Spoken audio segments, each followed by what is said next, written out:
Hello, मैं आशीष शुक्ला आपका स्वागत करता हूँ ग्रेडियंट एजुकेशन पे।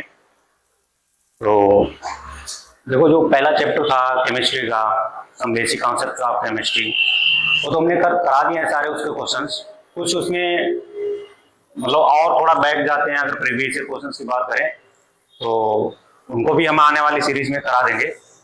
बट अभी क्या है कि अभी 2023 हुआ, 2022 हुआ, अभी 2019 तक अगर देखा जाए वो हमने लगभग सारे क्वेश्चंस करा दिए हैं, उनका कॉन्सेप्ट बता दिया है कि क्या क्या यूज होता है। तो अब दूसरा चैप्टर जो है हमारा स्ट्रक्चर ऑफ एटम, उसकी बात करेंगे।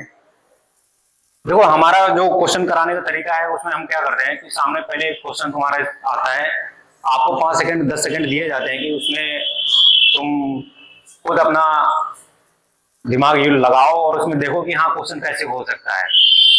अगर आपको कोई क्लिक कर जाए तो तुरंत वहां पे वीडियो को रोक के क्वेश्चन सॉल्व कर लिया करो। अगर नहीं ऐसा बन पाता है, अगर कहीं पे डाउट आता है कि हाँ कैसे करें, कॉन्सेप्ट की अगर थोड़ी क्लियरिटी नहीं है, तो हम यहाँ पे क्वेश्चन के साथ साथ उसके कॉन्सेप्ट, उसके फॉर्मूले, जो भी यूज उसमें यूज होता है वो साथ में बताते चलते हैं। लेकिन हम फिर से कहेंगे तुमसे एक बार, क्वेश्चन जो प्रीवियस ईयर क्वेश्चन लगाने से पहले क्या करो, एक हल्का सा रिवीजन कर लिया करो।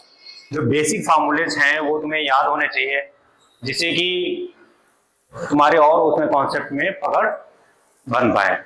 तो उसी सीक्वेंस में तुम्हारा क्वेश्चन है सामने। The question is saying energy of an electron in the first Bohr orbit of hydrogen atom is -2.18 into 10⁻⁻18 joule.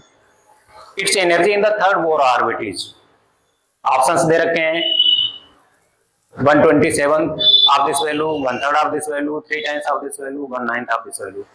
कहने का मतलब है, अगर हम सिंपल शब्दों में बोलें, तुम्हें दे रखी है कि जैसा कि तुम्हें पता है कि एटॉमिक स्ट्रक्चर में ऑर्बिट होते हैं, बोर मॉडल में दे रखा है, उसके first orbit, second orbit, third orbit, ऐसे इनफाइनाइट तक चलता है। इसमें दे रखा है कि जो फर्स्ट, इसमें जो एटम दे रखा है वो क्या का, हाइड्रोजन का है, और हाइड्रोजन है मतलब तुम्हारा एटॉमिक नंबर जेड वैल्यू यहाँ पे कितनी होगी, 1 होगी। तो इसमें दे रखा है कि जो फर्स्ट ऑर्बिट है उसमें एनर्जी कितनी है, फर्स्ट बोर ऑर्बिट की एनर्जी कितनी है हाइड्रोजन एटम की, -2.18 into 10⁻⁻18 जूल। तुम्हें बताना है कि थर्ड जो बोर ऑर्बिट होगी उसकी एनर्जी कितनी होगी, इसकी 1/3 होगी, या इसकी 3 times होगी, या इसकी 1/9 होगी, या इसकी 1/27 times होगी। देख लेते हैं। देखो, जब यहां पे बात आई है एनर्जी की, अगर एनर्जी की बात आई है तो तुम्हें सबसे पहले पता होना चाहिए बोर ऑर्बिट की एनर्जी का फार्मूला क्या होता है। बोर ऑर्बिट की अगर nth ऑर्बिट की बात करें तो इसका फार्मूला था -2.18 into 10⁻⁻18 into z² upon n²। ये तुम्हारा एनर्जी का फार्मूला होता है किसी भी nth बोर ऑर्बिट के लिए, ठीक है। यहां पे En क्या है, energy of nth Bohr orbit, okay. यहां पे ये तो तुम्हारा चलो फिक्स है हर चीज के लिए। यहां पे जो जेड वैल्यू है वो क्या है, जिस एटम के लिए निकाल रहे हैं उसका एटॉमिक नंबर। जैसे यहां पे हाइड्रोजन के लिए निकाल रहे हैं तो उसके लिए एटॉमिक नंबर कितना होगा, 1। तो ये क्या है तुम्हारा एटॉमिक नंबर जिस भी पार्टिकल के लिए निकाल, और ये क्या है तुम्हारा nth ऑर्बिट। मान लो अगर ये सेकंड ऑर्बिट के लिए निकाल रहे हैं तो ये यहाँ पे 2 रख देंगे इनकी वैल्यू, और थर्ड के लिए निकाल रहे तो 3, ऐसे एंड सो ऑन।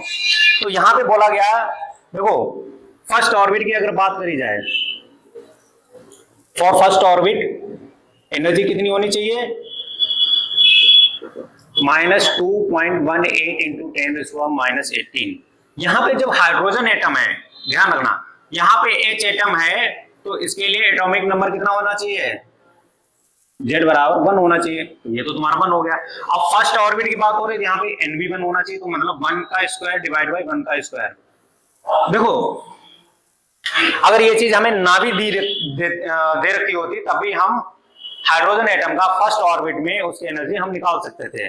दे रखी है तो कोई दिक्कत नहीं है। तो E1 बराबर तुम्हारा कितना है, ठीक, ये तुम्हें दे रखी है। अब हम यहाँ पे बात कर रहे हैं थर्ड ऑर्बिट की, मतलब हमें यहाँ पे केवल और केवल क्या चेंज करना है, n की वैल्यू चेंज करी फॉर थर्ड ऑर्बिट। एनर्जी की वैल्यू क्या होगी थर्ड ऑर्बिट के लिए, क्या हो जाएगी -2.18 इंटू 10⁻18 इंटू जेड अभी भी तुम्हारा 1 है, 1 का स्क्वायर, n कितना हो जाएगा यहाँ पे 3 का स्क्वायर। मतलब अगर बात करें ये वैल्यू क्या है, ये वैल्यू इसकी जगह पे हम ये इवन रख सकते हैं कि नहीं, क्योंकि ये वैल्यू तुम्हारी इवन के बराबर है, तो ये तुम्हारी हो जाएगा इवन इंटू 1/9। मतलब यहां से साफ साफ क्लियर दिख रहा है जो थर्ड ऑर्बिट की एनर्जी होगी वो क्या है, तुम्हारे जो फर्स्ट ऑर्बिट की एनर्जी है उसका 1/9 टाइम है, मतलब 1/9 हिस्सा है। ओके, तो यहां पे तुम्हारा कौन सा ऑप्शन होगा, D option is the correct answer.